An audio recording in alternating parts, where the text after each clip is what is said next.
Hello नमस्कार मु पूजा स्वागत मो चैनल को मुझे गोटे नुआ रेसिपी नहीं आसी से रेसिपीर ना हूँ भेंडी आंबुल आलू झोल। तो मु कहू कहू मो पाटी नाड़ गड़गला।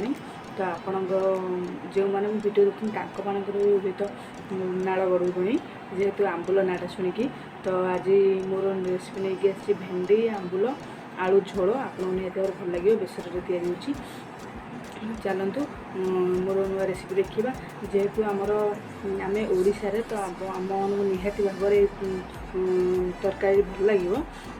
आम ओडिशारे रहू कि ओडिशा बाहर कि इंडिया बाहर आम जो भी रहू आम निहाती भाव में जेहेतु ओडिया आमको ओडिया खाद्य बहुत भल लगे। चलतु आम आ डेरी करानी बनइबा आम आलू आंबुल भेंडी झोल। चलतु बनइबा आलू भेंडी आंबुल कटा पियाज सोरिष बेसर हल्दी गुंड जीरा शुखला लंका लुण स्वाद अनुसार लंका गुंड नहीं। एबे देखो आलू भेंडी प्रथम भाजी नवा। देखो मु भेंडी की भल भाव धोई देछि। आग धोइबा आमर भेंडी तापर खाली मझे गोटे गोटे कट मारिदेवा। देखो कढ़ाई ताती सोरिष तेल मुझे एबे देखो भेंडी आलू पकई भल भाव भाजीदवा। देखो भेंडी आलू भल भाव भाजीदवा। देखो आलू आमर सरू सरू कटा है भेंडी सहित आलू भल भाव सीझीज से भाव में काटिदेवा। देखो भेंडी आलू आमर अधा अधे भजा हो गला। देखो भाजी मुझे देखो अलग जगह काढ़ी मोर भाजी होगा जेहेतु एबे से देखो मुझे कढ़ई सोरिष तेल देली शुखला लंका देली। एबे देखो फुटण देली छुंक हाँपी फुटण देली। एबे से देखो पियाज ऐड करी। देखो पियाज देली पियाज छुंक पियाज देली। देखो पियाज को आम भल भाव ब्राउन हवा जाए हल्का ब्राउन हवा जाए भाजवा। देखो हल्का बेसी ब्राउन हम हल्का हल्का ब्राउन हवा जाए भाजिया। देखो हल्का हल्का ब्राउन हम बेसी ब्राउन हम ना। देखो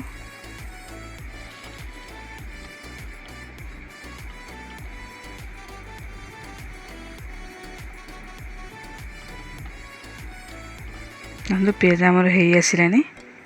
देखो मुझे लंका गुंड आड करी। देखो मोर पियाज है लंका गुंड टी देली कलर तरकारी कलर भल आस। देखो सोरिष बेसर बटा देली सोरिष बेसर मुझे रसुण शुखला लंका धनिया जीरा सोरिष। ए देखो देखो मसला आमर हो आसला। आमर सोरिष मसला बेसी कषा हुए बेसी कषा हेल्ले पिता हो बेसी कषानी। एवं से देखो स्वाद अनुसार लुण आ हल्दी गुंड देदेली। देखो हम बेसी कषानी सोरिष मसला बेसी कषिले पिता हो जाए से कषानी। आम से देखो भेंडी आलू देदेबा। भेंडी आलू जो भजा थी भेंडी आलू देदेबा। आमर बेसी कषानी जस्ट हल्का हल्का खाली फ्राए करदे भल लगे बेसी कषिले पिता हो तरकारी। देखो हल्का हल्का खाली फ्राए करिया मीडियम फ्लेम रे हल्का हल्का फ्राए करिया। देखो एबे हो गला ना आम से पानी देदेबा। देखो ये पानी देदेबा टे पानी देदेबा। मु गोटे ग्लास पानी देछि गोटे ग्लास आ टिके अधिक पानी दे दीची। देखो देदेबा एबे भल भाव मिक्स कर देकी आम टी सीझापी छाड़देवा। भेंडी आलू भल भाव सीझीज से आम छाड़देवा भेंडी आलू। देखो ये घोड़ेदेवा टे एबे घोड़ेदेवा आमर भेंडी आलू टे सीझीज। देखो 15 मिनिट भितर आम भेंडी आलू सीझी जाऊँगी जेहेतु मु आलू टिके पतला पतला कर काटि। देखो मोर 15 मिनिट लगुच खाली सीझापी पूरा लो फ्लेम रे देदेबा 15 मिनिट भितर हो। देखो सीझी भेंडी आलू। देखो आलू भी सीझी जाइए आलू बेसी मोटा कर काटियानी आम भेंडी सहित सीझे से हिसाब से काटा। देखो आमर होगला एबे से देखो मु सीझी जाइए आलू से आंबुल देली।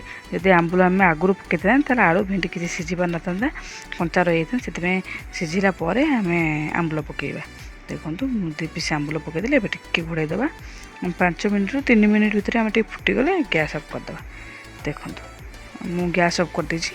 देखो मु रेडी होगा भेंडी आलू आंबुल झोल निहाती भाव समस्त को भल लगे। देखो बहुत सुंदर देखा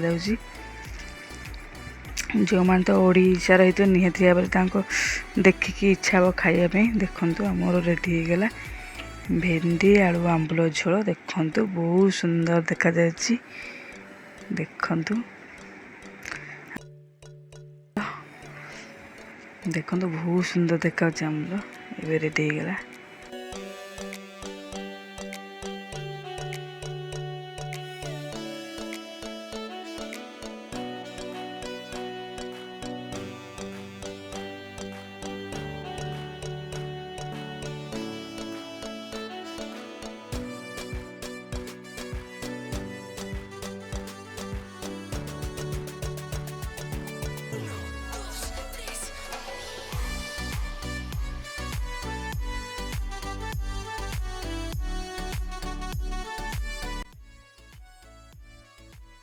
ଏବେ ଦେଖିଲେ ମୋର ଆଳୁ ଭେଣ୍ଡି ଆମ୍ବୁଲ ଝୋଳ ଆପଣଙ୍କୁ ନିହାତି ଭାବରେ ଭଲ ଲାଗିଥିବ। ଯେଉଁମାନଙ୍କ ଭିଡ଼ିଓ ଦେଖୁଛନ୍ତି ତାଙ୍କମାନଙ୍କର ବି ଗୋଟିଏ ପ୍ରକାର ଅବସ୍ଥା ହେଇଥିବ କି ପାଟିରୁ ନାଳ କରୁଥିବ ଆମ୍ବୁଲ ନାଁରେ ଶୁଣିକି। ତ ଆପଣଙ୍କୁ ନିହାତି ଭାବରେ ଭଲ ଲାଗିବ। ଆମର ତରକାରୀ ଅଛି, ଟିକେ ରାଗ ଅଛି, ଟିକେ ଲୁଣ ଅଛି, ଟିକେ ଖଟା ଅଛି, ବହୁତ ଭାବରେ ବଢ଼ିଆ ଲାଗିବ ଗରମ ଗରମ ଭେଣ୍ଡି ଆମ୍ବୁଲ ଝୋଳ। ତ ଆପଣ ଦେଖିଲେ ମୋର ରେସିପି ଆପଣଙ୍କୁ କେମିତି ଲାଗିଲା ନିହାତି ଭାବରେ କମେଣ୍ଟ କରିବେ। ଆମର ଯେହେତୁ ଆମେ ଖାଣ୍ଟି ଓଡ଼ିଆ ତ ନିହାତି ଭାବରେ ଆମକୁ ଏ ତରକାରୀ ଭଲ ଲାଗିବ, ଖାଣ୍ଟି ଓଡ଼ିଆ ଖାଦ୍ୟ। ତ ଆପଣଙ୍କୁ ଯଦି ଭଲ ଲାଗିଛି ତାହେଲେ ନିହାତି ଭାବରେ ମୋତେ ସେୟାର କରିବେ କେମିତି ଲାଗିଲା। ଆପଣ ବି ଘରେ ଥରେ ଟ୍ରାଏ କରନ୍ତୁ। ଗରମ ଗରମ ଭେଣ୍ଡି ଆମ୍ବୁଲ ଝୋଳ ସହିତ ଗରମ ଗରମ ଭାତ ଖାଆନ୍ତୁ। କେମିତି ଲାଗିଲା ମୋତେ ଜଣାଇବେ। ଚାଲନ୍ତୁ ଆମେ ଦେଖା ହେବା ଆଉ ଗୋଟେ ନୂଆ ଦେଶୀ ଖାଣ୍ଟି ଓଡ଼ିଆ ଖାଦ୍ୟ ଭିଡ଼ିଓରେ। ଚାଲନ୍ତୁ।